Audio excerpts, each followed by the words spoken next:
can start. Should I read? Yes, you can read. Read the para. The result is, says the Gita, a perfect equality to all things and all persons, and then only can you repose our works completely in the Brahman.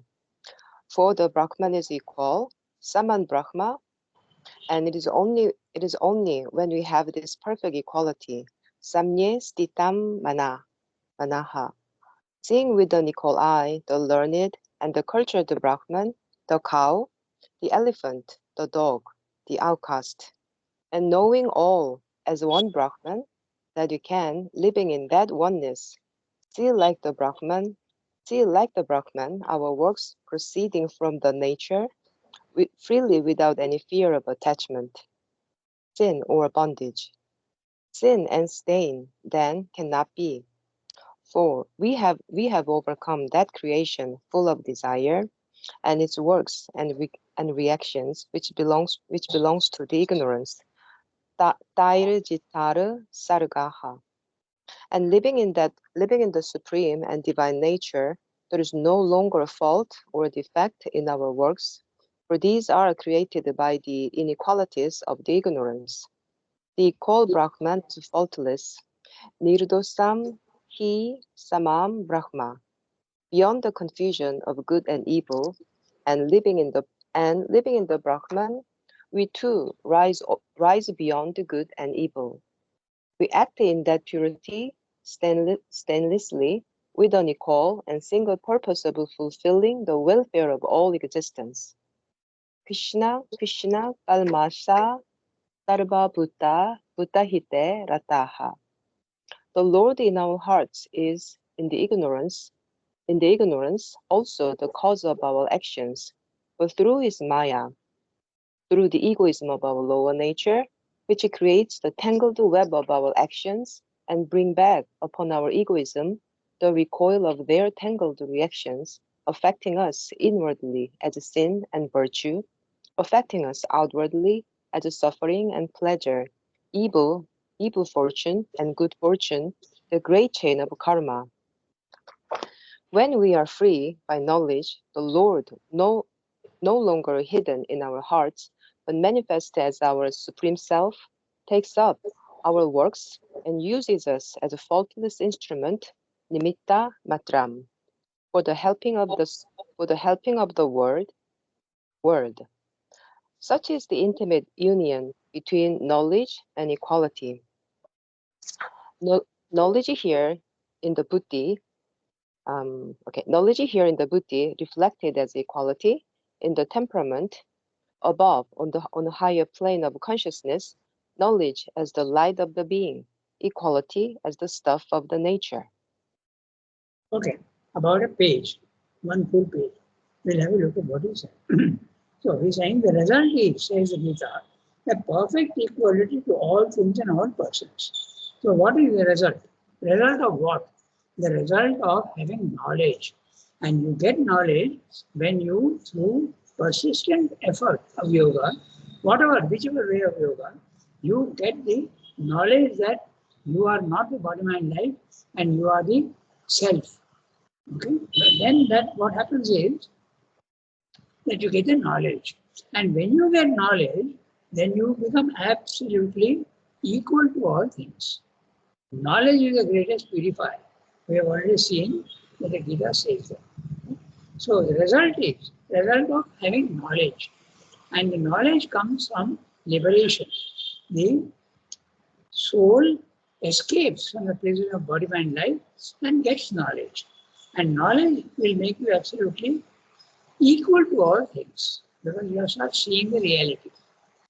So the result is, says the Gita, a perfect equality to all things and all persons, even things. Okay? In other words, there are things which attract you and there are things which repel you, and these things also don't make any difference to you. Okay? Things which you desire, okay, attract you. Dresses, TVs, mobile phones, all these things attract you. And dirt and poverty, there are things which repel you. So these things, you become absolutely equal to all of them. I go to the next sentence. For the Brahman is equal. What is the Brahman? The Brahman is self. And what is the self?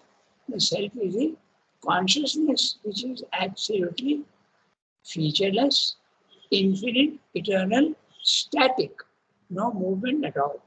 And it feels that you are in the infinite and you are not bound by anything.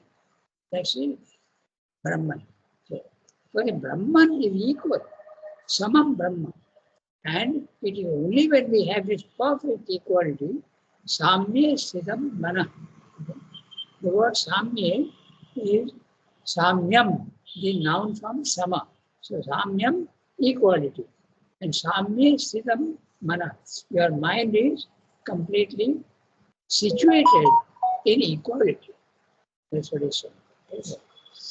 Seeing with an equal eye, the learned and the cultured Brahmin, the cow, the elephant, the dog, the outcast, and not knowing all as one Brahman, that we can, living in that oneness, see like the Brahman, our works proceeding from the nature freely, without any fear of attachment, sin, or bondage. This phrase, this sloka is chapter 5, verse 18. I'm reading it out to you. Okay. Vidya Vinaya Sampanne Brahmane Gavi Hastini Shuchi Chaiva Shuni Chaiva Swapakesha Pandita Samadarshina. Vidya Vinaya Sampanne, the one who is the Brahmin, who has got knowledge. He is endowed with knowledge. Vidya Vinaya Sampanne. Brahmane, okay, the Brahmin. Gavi, the cow. Hastini, the elephant. Shuni, Shuni is the dog. Okay. Chaiva, Swapake. Swapake is the lower caste, the one who is a paria. Okay. And you look down upon. So Pandita Samadarshina. Pandita, those who are in knowledge, are absolutely equal minded to all these things. That is what the Gita says. Then sin and stain then cannot be. Because you're equal to everything. So you see sin and virtue also as same vibration at two different levels. Okay? So you don't see sin and stain anywhere. This is what happens with the divine. The divine sees the soul and not the bottom line life. This sin and stain and all these things, virtue and sin, belong to the outer nature, not to the soul. Okay? So, Dada, yes. how has the word swapake mean come? Oh, Swapake. That's an interesting question, but I think Shwa is dog. So one who eats dog meat, probably. I'm not 100% sure, but I think that's what it means. I'll, I'll check and let you know on another day. Yeah. Shwa. Yeah, I would love to know that because I don't know. And Parker is cooking. So, sure. Okay. Since you're I'll check it just now. Just 1 second. Give me 1 second.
Yes, I'm right. Okay. Shwana means dog. So Shvapake, it's a samasa. So the na is eliminated. Shvapake, those who eat dog meat. So normally in India we don't eat dog meat. Okay. And the parias, they eat crow meat, dog meat, and all these things. Pig meat also. Yeah. So Shvapake is one who cooks dog meat for his food. Okay. Okay. Thank you, Rangadhar. Okay. May I ask a question? Yes, please. You know, it's written the Brahman is equal. Yes. Okay, so Yeah. that there is a oneness in all things and all persons. So does that not also imply a type of cosmic consciousness? Yes, it does. It does. You see, not necessarily perhaps, but it does imply that. Okay? You start seeing the oneness of things. The cosmic consciousness, Jasmine, is when you see yourself in everybody and you see, or you see everybody in yourself. Okay? That is a cosmic consciousness. But whether you have the cosmic consciousness or not, even when you go to the Brahman consciousness and you see the physical world as unreal, you start seeing the oneness. It's the oneness that matters. So you can have the sense of oneness without necessarily also having the cosmic consciousness. Okay, Cosmic, thank you. yeah.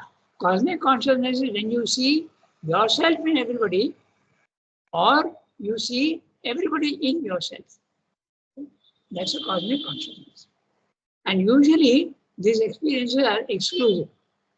Either you see yourself in everybody or you see everybody in yourself. They are two different experiences. Comprehending consciousness, apprehending consciousness. Okay? So we come back to our text. Sin and stain then cannot be, for they have overcome that creation full of desire and its works and reactions which belong to the ignorance. There is Jita Sarga. Sarga is the creation, and by them, those who have knowledge, by them they have conquered the Sarga. Jita, they have conquered. Okay? They have conquered the ignorance in the physical world. And living in the supreme and divine nature, there is no longer fault or defect in our works. Okay? There can be no fault or defect in our work. For this is interpreting the Gita, by the way. Okay? Because even when you are in knowledge, your works do suffer. He will explain that little later on in the same para. Okay? Your lower nature, body, mind, life, continues to be defective. Okay? So that will explain little later on. Okay? And living in the supreme and divine nature, there is no longer fault or defect in our works. For these are created by the inequalities of the ignorance. The equal Brahman is faultless. Nirdosham hisam Brahman. Beyond the confusion of good and evil, living in the Brahman, we too rise beyond good and evil. Beyond good and evil, we have described many times how the oneness of things is seen, and therefore there is no good and evil. Good and evil belong to the mind, which is actually mentality. Okay? So in the mind, morality is valid. But when you go beyond the mind, morality is no more applicable because you start seeing the oneness. Okay? This we have discussed many times. Sin and virtue are basically of the same vibration. Good and bad are also vibrations of the same, but only their amplitude varies. Okay? Their amplitude varies. That's all. Nirdosham is among them. Beyond the confusion of good and evil and living in the Brahman, we too rise beyond good and evil. We act in that purity, stainlessly, with an equal and single purpose of fulfilling the welfare of all existences. Kshina. Kshina means depleted or wasted. Okay? Wasted in the sense that it is dissolved. Kshina kalmasha. Your sins are all washed away. Okay? Sarva bhuta hite rata. You are interested in the welfare of all, and you are engaged in doing good to everybody. This good, being good to everybody need not necessarily be physical. Okay? But your mental attitude is to help everybody. Okay? That's it. The Lord in our hearts is in the ignorance. Now he is explaining how your consciousness is absolutely perfect and faultless, but the lower nature can be defective. The lower nature is not you. Okay? You are the soul. You are the pure consciousness. The lower nature is not the consciousness. That is something created and given to you for instrumentation in the physical world. The Lord in our hearts is in the ignorance, also the cause of our actions. But through his Maya, through the egoism of our lower nature, which creates a tangled web of our action and brings back upon our egoism the recoil of the tangled reactions, affecting us inwardly as sin and virtue, affecting us outwardly as suffering and pleasure, evil fortune and good fortune, the great chain of karma. So he's telling you that in the highest level, the divine is actually responsible for all action in the physical world, though he does it through nature. He does not act directly in the physical world, but he does it through nature, universal. In the level 1, the divine is there in your heart, okay? And he is working.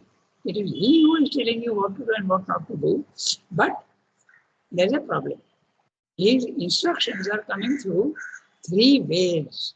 You have a very thick veil of the body, you have a very thick veil of the vital, and you have a very thick veil of the mind. And so when that divine command comes through these veils, it gets distorted. And you don't receive the command of the divine, and therefore your action becomes, as Swami is saying, tangled web of our action and brings back our egoism and recoil from their tangled reactions. Affecting, tangled means all mixed up. Sin and virtue get mixed up. Okay? Suffering and pleasure get mixed up. Evil fortune and good fortune get mixed up. And you are subject to the law of karma. Whatever you do in the body-mind life has an effect. And that is the law of karma. But when the soul has lost its identity with body-mind life, the body-mind life undergoes the karma, but not the soul. The soul is free. Okay? That is what is being said. Okay?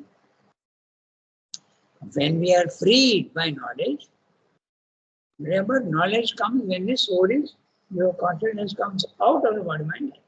Then you are free and you have knowledge. At that time, when we are freed by knowledge, the Lord, no longer hidden in our hearts, but manifest as our Supreme Self, takes up our works and uses us as faultless instruments. Nimitta matram. Nimitta, instruments. Only instruments.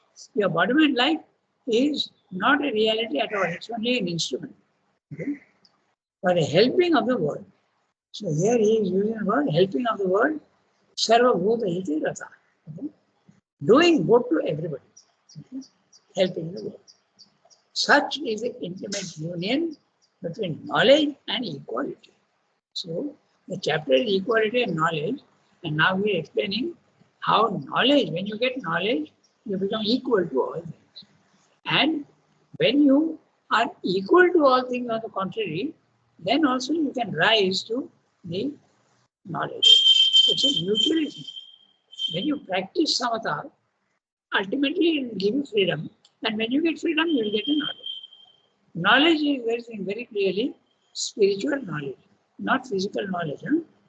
Physical knowledge is not, it is only information. It's not knowledge. In Sanskrit, the words vidya and avidya refer to spiritual knowledge. The knowledge of one and the knowledge of the many. The knowledge of the many is our knowledge, lower knowledge. And the higher knowledge is Vidya. I go to the next one. Such is the intimate union between knowledge and equality. Knowledge here in the Buddha reflected as equality in the temperament. The temperament also, you are absolutely not affected by anything. Above, on a higher plane of consciousness, knowledge as the light of the being, equality as the stuff of the nature. So, this is what Chandra is saying. Above, your consciousness is above and it has knowledge. But below, equality becomes a part of your nature. Now, you have to try and bring down that knowledge into the lower. That's what Chandra calls the descent. And that's not very easy. So many yogis have found the Brahman consciousness. But their body-mind life continues in the old grooves, the old ruts. And you find them doing things which are not very spiritual. Very good example of this is our classical, the Rishi, what was his name?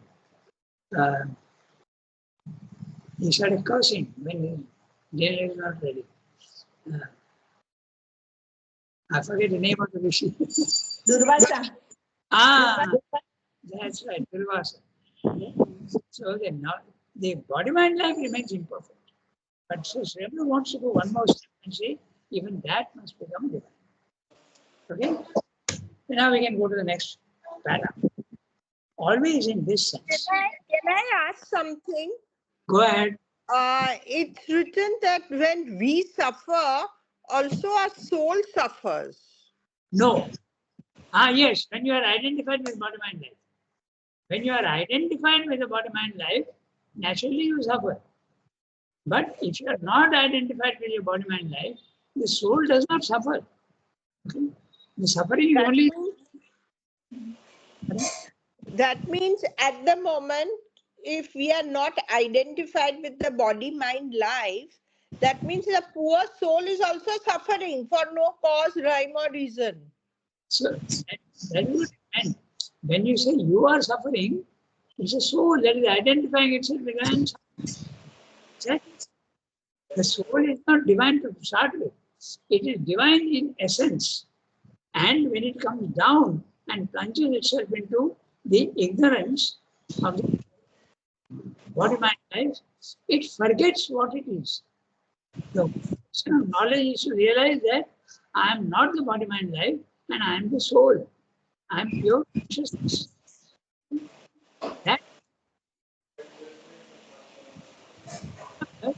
What about the psychic being? Does the psychic being also suffer? So long as you identify yourself with the body-mind life, you will suffer. It suffers. The suffering is an imposition on the... It depends where you are identifying yourself with. Yasmin, take a very close friend of yours. Okay, let's say we take a son or a daughter. Okay, let's take a daughter. Now you are absolutely attached to your daughter, and when she has a deep problem, you are affected. But a stranger with whom you are not attached at all, if he is suffering, it will not affect you, unless only by sympathy. But it will not affect you. The vital sympathy can be there, but no suffering. Exactly the same way, you are attached to your body-mind life, you will suffer because you are identifying yourself with it. That's all. Very simple.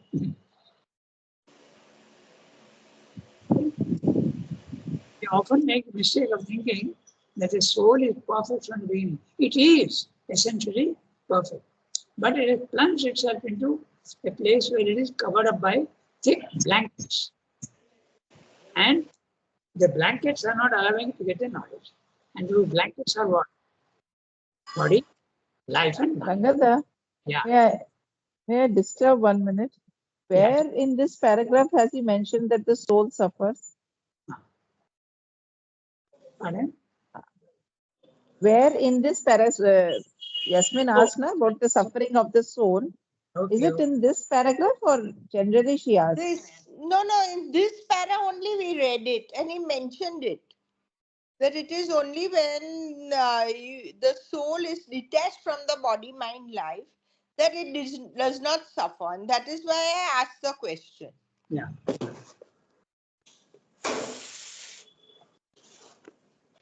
Okay. Now, Archana is asking very clearly whether the soul suffers. That is, but Where is it mentioned in the paragraph? Exactly, yeah, Rangada. That's what I was asking. I'll tell Because you, I Archana, went through the whole paragraph. no, I'm Yeah. telling you, it's by implication. Look at the Okay, Lord okay, Rangada. Okay. is by implication. When we are freed by knowledge, the Lord no longer hidden in our hearts, but manifests as if He takes up and uses us as ordinary instruments. But when the soul is identified with the body mind life, it is acting and its actions are all not very good because it is identified with the body mind life. Its instructions are passing through the veils and therefore it becomes defective. It's by implication and also from other places, not here. Here, Archana is right. Nowhere is it being said very clearly that the soul suffers. That's my implication. When I'm suffering, actually it's my soul that is suffering because I've identified myself with the body mind. Okay? It's a way of speaking. Okay? In a sense, okay, you will see all these spiritual truths, when you put them into words, they can always be misinterpreted. So, but the implication is very clear.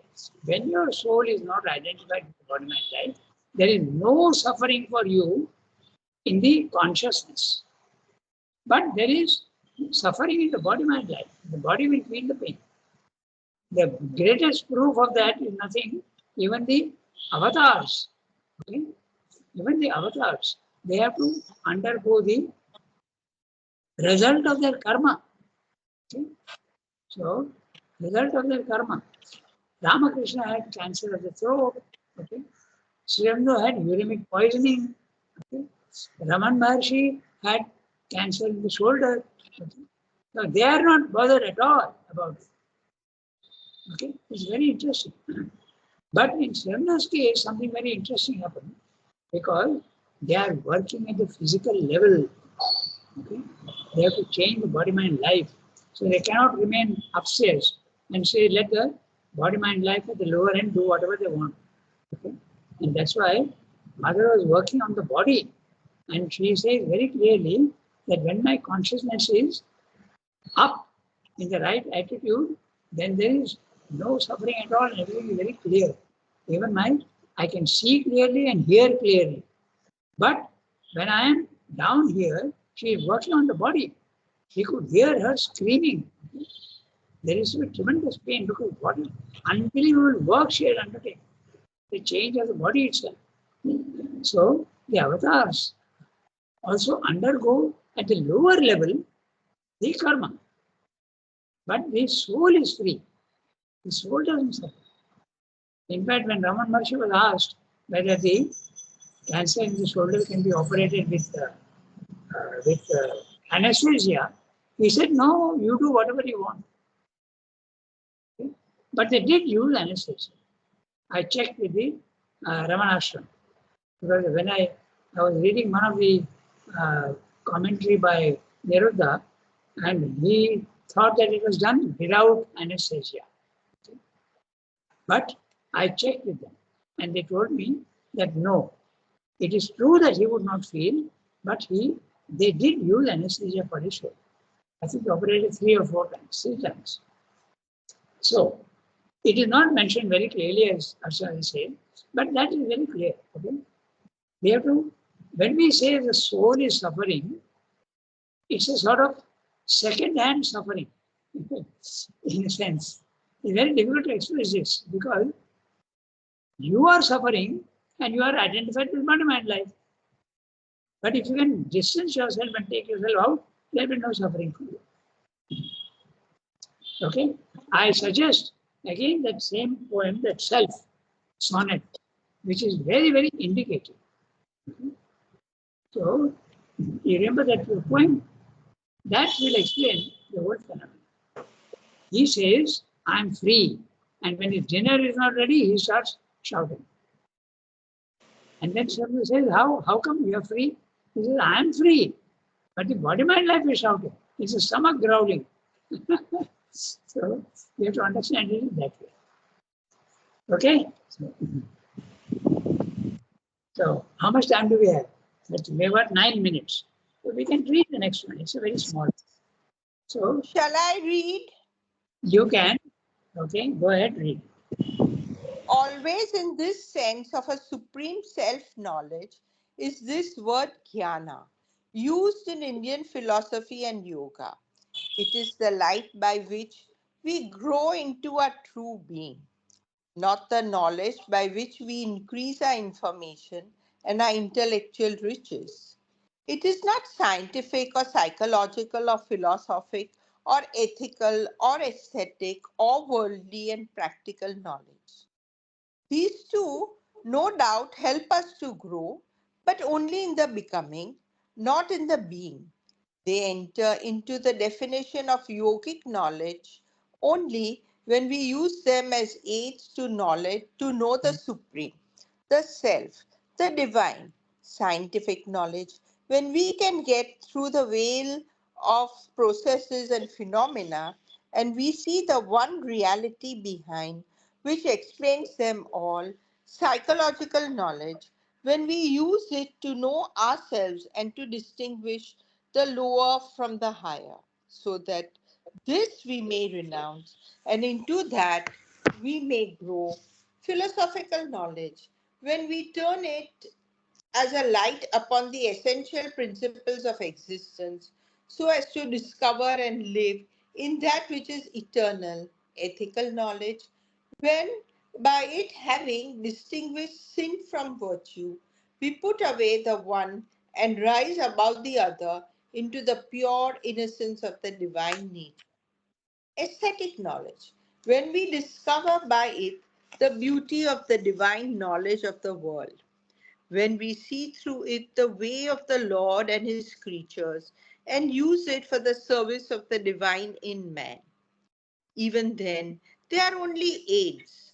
The real knowledge is that which is a secret to the mind, of which the mind only gets reflections, but with but which lives in the spirit.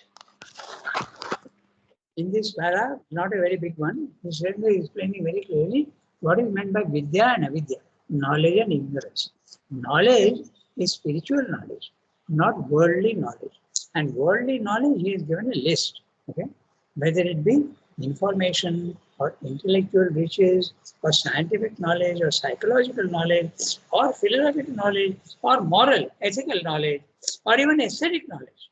How to make a painting, how to do sculpture, how to create buildings, worldly and practical knowledge. These two, there is no doubt, these are all the worldly knowledge. This is not the knowledge that the Gita is speaking about. The Gita is speaking about the knowledge of the soul. And what is that? You see oneness and you are identified with your either the self or the psychic being.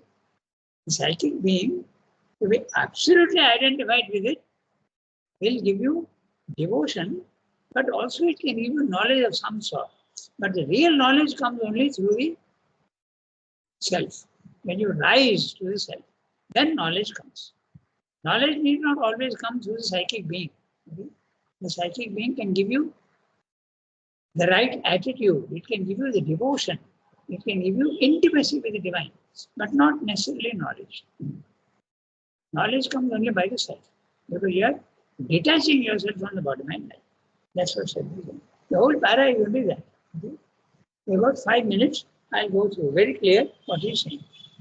The gist of this para is knowledge, spiritual, is knowledge of the self and in your inner being. And the knowledge of the world, whether it be intellectual knowledge, scientific, psychology, philosophic, ethical, aesthetic, worldly, practical knowledge, All this is of the mind. Okay?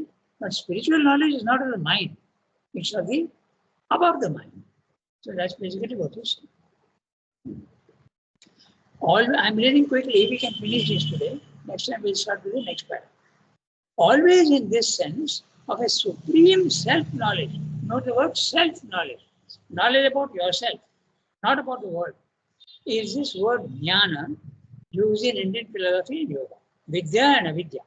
It is the light by which we grow into our true being, not the false being, which is the body mind life.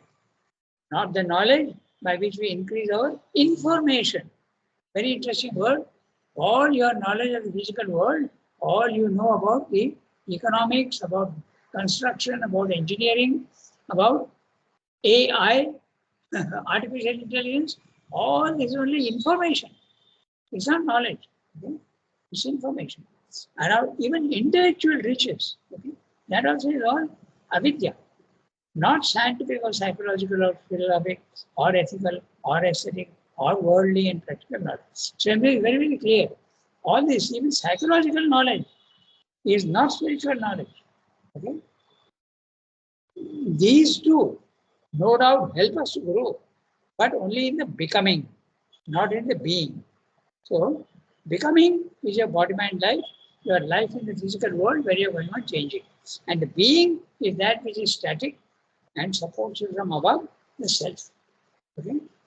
They enter into the definition of yogic knowledge only when we use them as aids to know the supreme, the self, the divine.